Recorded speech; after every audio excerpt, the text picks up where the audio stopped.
wanted to make a 1 hour documentary, but we ended up making 8 episodes because of the volume of information that we gathered.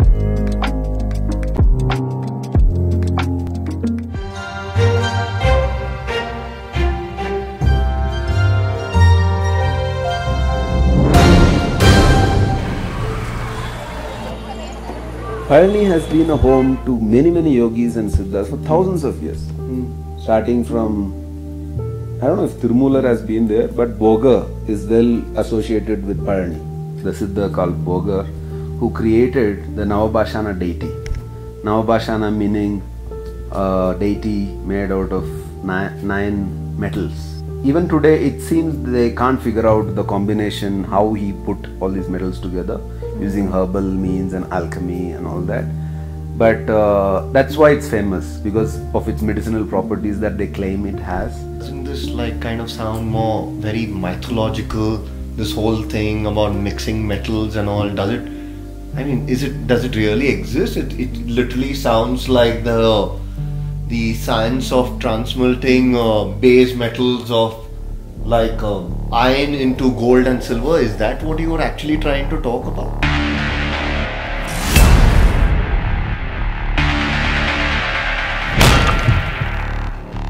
Alchemy is a common term, isn't it? Yeah, and you know, from what I've read, it's not only about metals, it's also about the body and its functioning. It's also like, you know, how to make the body and mind a tool to reach higher dimensions. Wait, you both are trying to like tell me all this is real, right? I mean, absolutely, because in the Siddha tradition, these ancient Siddhas, I've read that they used to basically do a certain method using these elixirs, alchemical elixirs, which help them to meditate in a longer space. It's a very common knowledge. I wouldn't say very common, but most of the people in Tamil Nadu at least, they know about a Siddha called 𝘀𝗂𝗽𝗍. And his book, 𝘀𝗂𝗽𝗍 Thirumandiram it is called. Okay. Even English texts are there. You can search online and it will be available for you. There is a book on all this. Yes. And it's like volumes. I was amazed when I first read it. They talk about this body and the cosmos and the connection between the two. And not only did they write about it, they gave methods which people are practicing, and they are capable of doing such things. If I can ever get my hands on this book, I think I'd love to probably read it. You should. Yeah.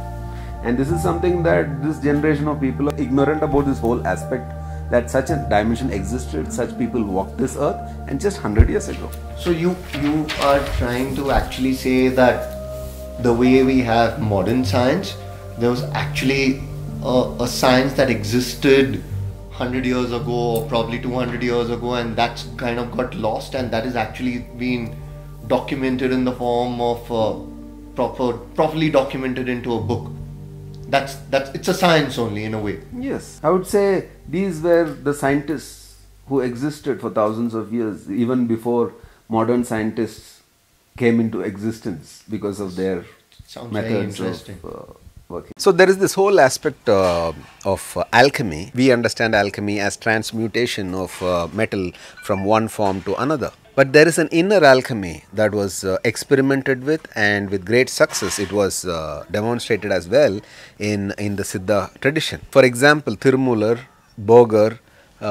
𝘀𝗂𝗽𝗍 had written extensively about it, and there are English translations available as well. It's like breaking your whole body into nuts and bolts and wheels, and putting them together. This is how they approached the whole working of the system. Once you approach and have mastery over your system to such an extent, then you could create an inner transformation, not just within here, but whoever comes in touch. And that's when a guru is born, where he is able to create an alchemy within whoever comes in front of him, or whoever is anywhere else as well.